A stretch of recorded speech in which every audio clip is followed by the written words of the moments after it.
Prepare for trouble. And make it double. To protect the world from devastation. To unite all peoples within our nation. To denounce the evils of truth and love. To extend our reach to the stars above.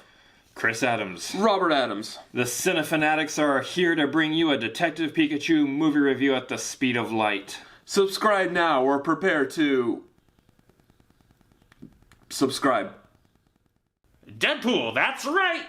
Why am I here? You know why you're here. Oh, I get it. It's because you're trying to get ahead of the Deadpool 3 jokes about Ryan Reynolds and Pikachu, isn't it? Yep, pretty much. Bingo. Well, I hate to break it to you guys, but you're not nearly as clever as those writers are. I don't think I'm going to be much use to you. Besides, you can't even afford a real Deadpool costume for me. Fine, you can go then. Alright, I'm out of here. Your James sounds like Snagglepuss, by the way. Exit, stage right. I mean, he's right, you know. Oh, shut up. Anyways, guys, we're here for the Detective Pikachu review. I'm pretty excited about this one. This has been a long time coming. I mean, my childhood finally realized in live action on the screen. How could I not be excited for that? Yeah, so I think we're going to... Jumping into this review, we got to lay a couple of things to help people understand where we're coming from with this. First of all, there's no spoilers in this review, as spoiler-free as we can possibly make it, because you know Pokemon are in this movie, so... It's gonna be hard for me, but I will commit. So, just to set the initial foundation, he is a gigantic Pokemon fan. I am not. Both of us, again, when we first heard of this movie, were like, yeah, it doesn't sound interesting. Then they said Ryan Reynolds was doing the voice of Pikachu, and we're both like, why? Well, here's the thing, at that point, I was aware of the Detective Pikachu game, so I was aware that Pikachu talked. Yeah. And so I was like... But why Ryan Reynolds? That's interesting to pick Ryan Reynolds. He has like a Danny DeVito sounding voice in the game, so that's weird. Okay. And then the first trailer came out, we're like, alright. Sold! This looks good. Immediately. So... basically, this review is going to come from two different points of view. Those who like Pokemon and those who...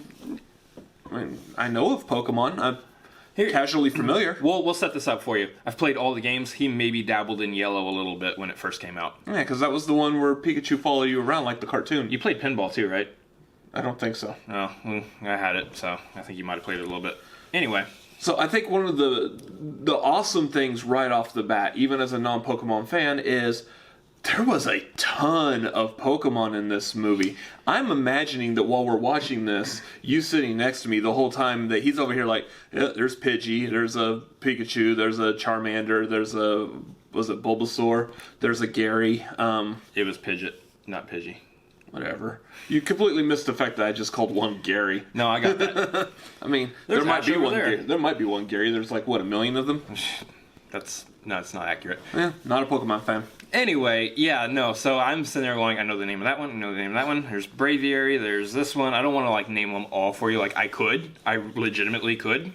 But we just don't have that kind of time. I don't want to name all the ones that appeared in the movie for you, because if you're a Pokemon fan, I like you to be able to, oh, hey, that one. Because there's a few that I didn't know were actually going to show up in the movie. Some that played significant roles, too. And I was like, oh, wow, they actually pulled that one in there. Plus, we don't need this video to be that long. We're not getting YouTube's AdSense. And to be fair, they said that they designed 60 of them to actually appear in the movie, 60 plus of them. There's 800 and something Pokemon right now. Okay, so I was off by a couple of thousand. Almost. There's 800 something Pokemon, so for them to pull 60 and do that, suffice to say, there's a large world that they still haven't tapped into. Yeah. So definitely I would say that was very good, the way that they did those. The look of them as well, they did very well. Because I didn't think, so far we've only seen Pikachu in kind of a 2D animated format. Yeah, it looks like he had maybe skin and not fur, which he's an electric rodent. Of course he has fur.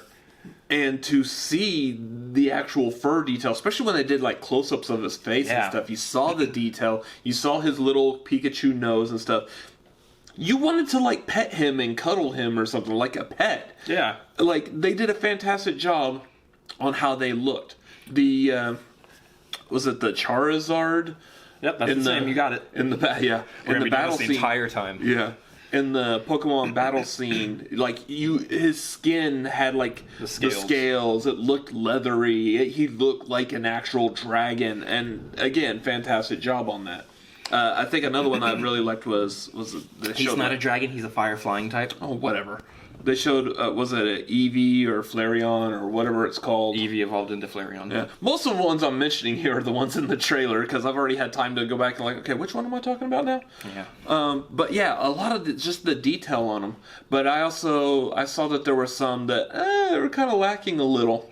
Yeah, and that's the thing. There were some instances where the CG didn't necessarily match up to how it didn't keep consistent all the way through. For the most part, they did a great job. They did look believable, and that's the thing. So a lot of fans are saying from the trailers that a lot of them look like those hyper-realistic Pokemon drawings that you see on the internet, where Charizard looks like he's going to rip throats out and crush skulls and destroy entire villages with fire breath.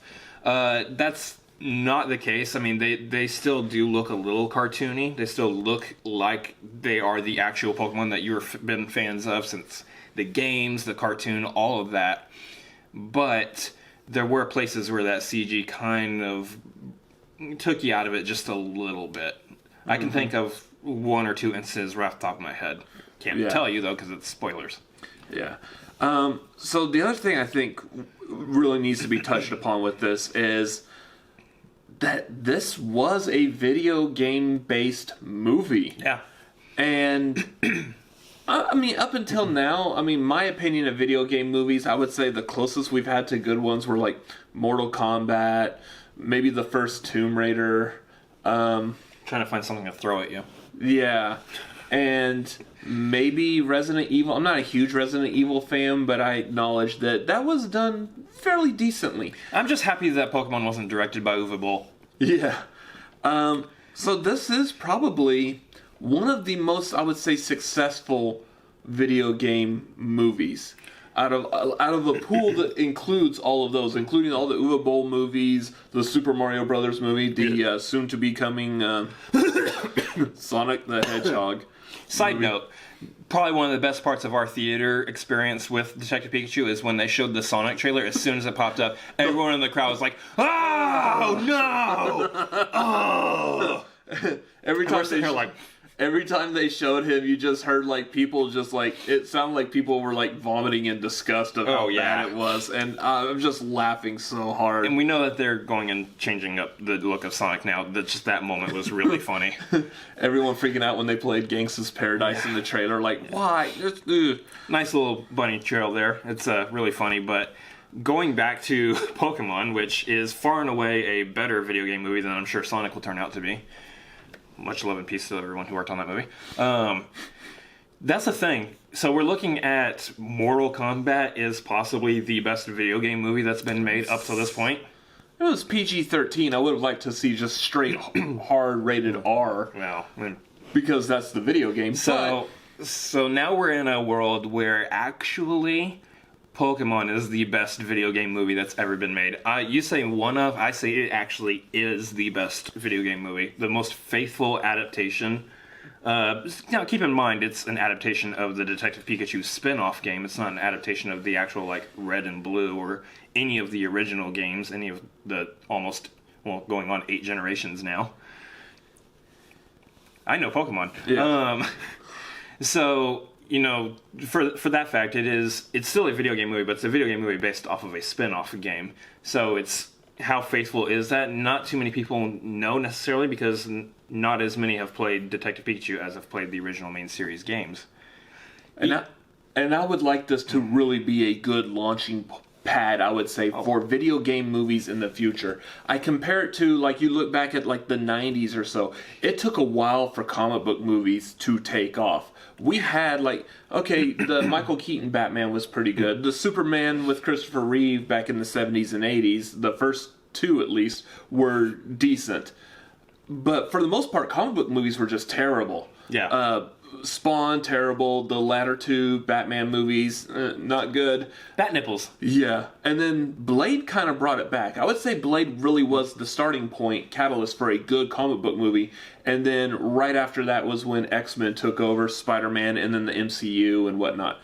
So it's possible to do a good video game movie, and I think Detective Pikachu is showing us that there is a whole new world where someone actually takes these movies, these properties, seriously with the respect they deserve. Yeah, so I understand now, having seen the movie and having watched the trailers, actually, why they decided to go with a Detective Pikachu movie instead of a main series game. Because they have a lot of opportunity with a certain genre in Detective Pikachu. Like, they can do the noir, they can do the detective story. I think to get audience in on that, and subtly or very slowly introduce them to the rules of the Pokemon world.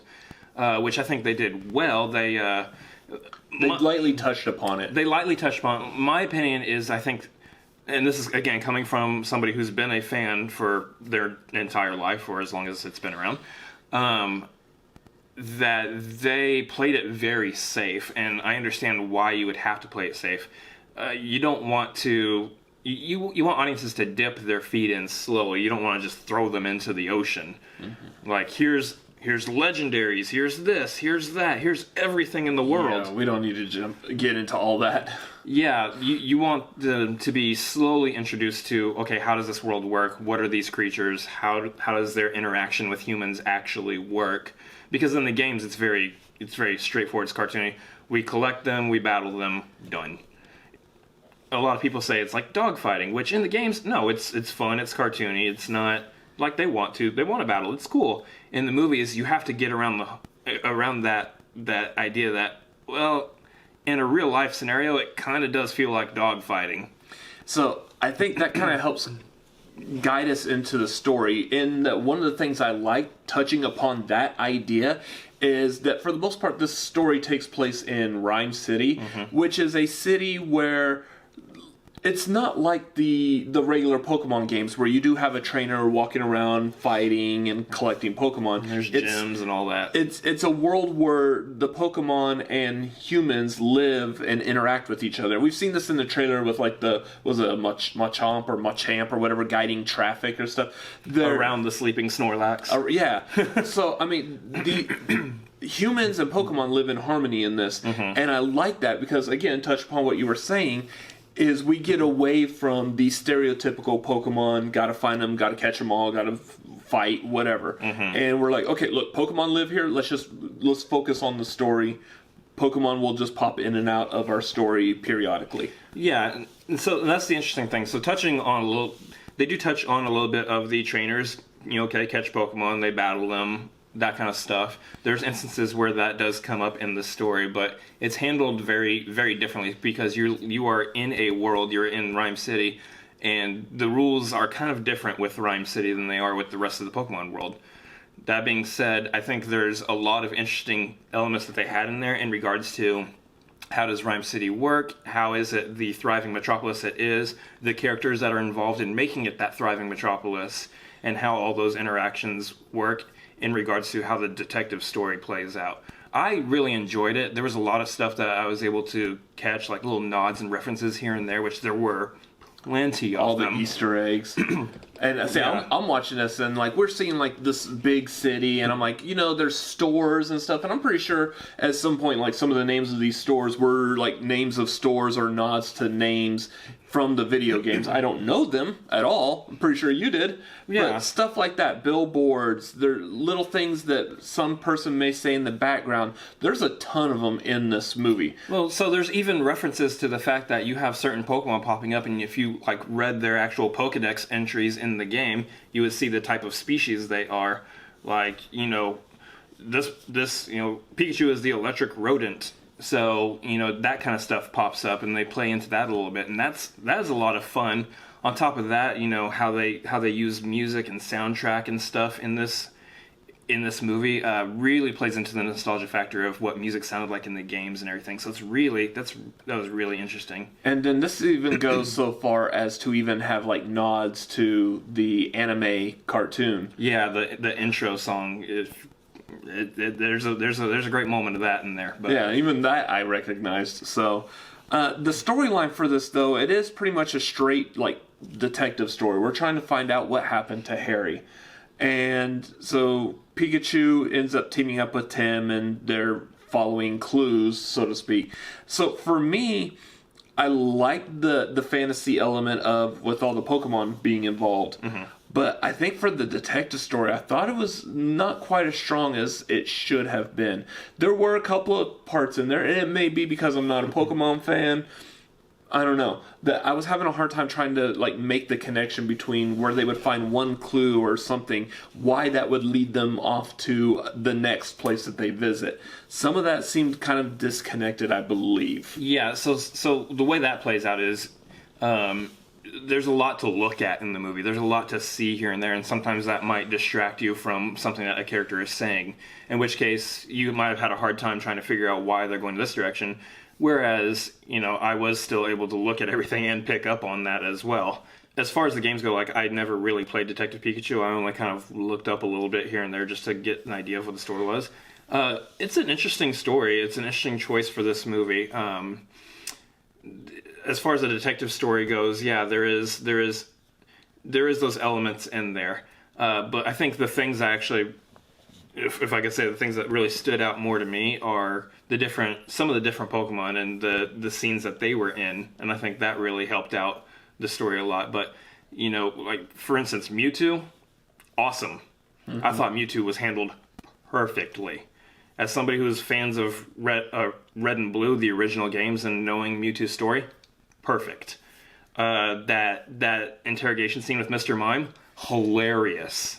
That scene alone is worth the price of admission. And that's where I think, like, now looking back on it, I think Ryan Reynolds really was a good choice for Detective Pikachu. Yeah. He had a good voice for that. And I think that was also, I would say, why I applaud that. That might have been also part of what distracted me from the story in so much that you've got basically Ryan Reynolds doing his Ryan Reynolds quipping jokes and stuff as Pikachu. So you're already enamored with Pikachu because of how cute they made this little electric rodent. But then you got Ryan Reynolds' voice, and then you're all kinds of conflicted with your feelings because you don't know what to think about it. And and then there's the actual story that you're supposed to be following and watching. Yeah, and so I mean that's kind of one of the things also is that we know that this movie is going to be geared a little more towards kids, so the story is going to be kind of formed for more of a kids movie. But adult jokes were good though. But the reason you got Ryan Reynolds in there is because those jokes, some of the jokes that Pikachu does say, are a little bit more adult oriented. The kids, it's gonna right over their heads, but adults are gonna be like, nah, Pikachu just said that. That's funny. And so, I mean, having seen the movie, it's understandable why they got Ryan Reynolds to portray Pikachu now, and I think that was solid casting all the way around. Justice Smith does a great job as Tim. He really is like the main focus of the movie, the heart and the soul of the story, really. It's not just focused on Pikachu, it's really focused on him and his story and his character arc. Everyone else does a pretty serviceable job in their roles. And last little thing I want to mention is I love Psyduck. Oh, yeah, Psyduck was fantastic. Psyduck was a scene stealer. Yeah. So, overall, I think we agree that this is a good video game movie. This is going to be, I would say this is the forefront of video game movies. When someone asks me from now on, what do I think is the best video game movie? Detective Pikachu. But there's still, I think it's still in a position where it can be easily surpassed. Yeah. I think the bar can go higher. Wait till Red and Blue comes out. I think we've hit, going back to the comic book movie comparisons, I think we hit like X-Men #1. Yeah. Or X-Men 1 comics. X-Men 1 level. We could still hit that X2 and then push it even further to like the Iron Man MCU. Yeah, we can go better. They've left enough room for universe building in this movie, and I'm excited to see what they do with that universe. But as far as this one goes, if I were to rate it, being a Pokemon fan, I know I've said that like 1,000 times, trust me, I am. Yeah. I would say, excuse me, I would say it's about 4. Oh, come on. Are you going to use what I think you're going to use? Pokeballs. Yeah, duh, okay. There they are. 4 Pokeballs out of 5. It's not Avengers Endgame. No way. Nowhere near Avengers Endgame. I liked the movie. I was entertained. I see some flaws with it and some room for improvement. My vote's probably going to be a solid 3 Pokeballs out of 5. It's fair. A movie geared for kids. If you're a family, take your family. If you're just a single, lonesome guy, just go have some fun anyway. Come on, you grew up with this. We know you enjoyed it. So go enjoy this movie. Go see it in theaters. It's fun to see, and it's nice to finally see a good video game movie and a Pokemon movie. It's also a good movie to see after you've seen Avengers Endgame like 5 times already. So let's just break the monotony of Avengers right now. So yeah, I want to see a Pokemon universe kind of grow out of this. So go see the movie. Anyways, what did you think of the movie? Let us know down below. Did you like it? Did you not like it? Are you anxious for it if you haven't seen it yet? Let's talk about it, because he will love to talk Pokemon with someone in the comments. So feel free to do that. Also, what did you think of this review? You can let us know about that in the comments as well. Hit like or dislike, whatever you want to hit. And also up above our heads there is a subscribe button. Over here off to the sides there are a couple other videos that we have graciously made. And as always, I'm just like a Pokemon to you guys, aren't I? later. See ya. Next thing, you're gonna tell me to use Ice Beam. Go, Deadpool, go!